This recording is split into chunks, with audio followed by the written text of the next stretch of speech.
ஏசாயா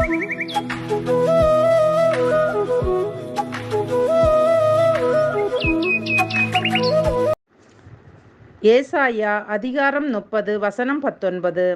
இனி நீ அழுது கொண்டீராய். உன் கூப்பிடுதலின் சத்தத்துக்கு அவர் உருக்கமாய் இறங்கி அதை கேட்ட உடனே உனக்கு மறு உத்தரவு அருள்வார்.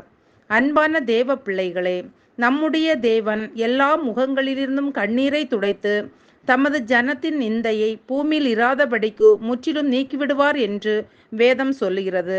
அவர் நமக்கு இறங்கும்படியாகவும் நம் ஒவ்வொருவர் மேலும் மனதுருகும்படியாகவும் நம் தேவன் காத்திருக்கிறார்.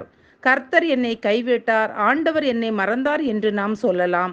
ஆனால் நம் தேவன் சொல்கிறார், ஸ்திரீயானவள் தன் கர்ப்பத்தின் பிள்ளைக்கு இறங்காமல் தன் பாலகனை மறப்பாளோ? அவள் மறந்தாலும் நான் உன்னை மறப்பதில்லை என்கிறார். அவர் நம்முடைய புலம்பலை அழுகையை எல்லாம் மாற்றுவார் மற்றும் சோர்ந்து போகிற நமக்கு புத்துயிர் அளிப்பார். வாடிய நம் நெஞ்சங்களுக்கு நிறைவை தந்து நித்திய மகிழ்ச்சி நம் தலைமேல் தங்கும்படி செய்வார். நாம் அவரை நோக்கி கூப்பிடும்போது உடனே மறு உத்தரவு தருவார். எரேமியா 33:3 என்னை நோக்கி கூப்பிடு, அப்பொழுது நான் உனக்கு உத்தரவு கொடுப்பேன் என்று சொல்கிறார். ஆகையால் எச்சூழ்நிலையிலும் அவரை நோக்கி கூப்பிடுவோம். எல்லாவித கவலையும் இன்றி சமாதானமாக வாழ நம்மை அர்ப்பணிப்போம். ஜெபிப்போம்.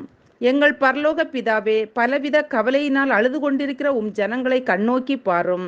உம்முடைய இரக்கத்தின் கண்கள் எங்கள் ஒவ்வொருவரையும் நோக்கி பார்க்கும்படியாகவும் ஒரு தாய் தேற்றுவது போல் எங்கள் ஒவ்வொருவரையும் தேற்றி ஆறுதல் தரவும், இனி நாங்கள் எச்சூழ்நிலையிலும் கவலைப்படாமல் இருக்கவும், அழிந்து கொண்டிருக்கிற ஆத்துமாக்களை குறித்து அழுது ஜெபிக்கிற ஜெப வீராங்கனைகளாக எங்கள் ஒவ்வொருவரையும் மாற்றும்.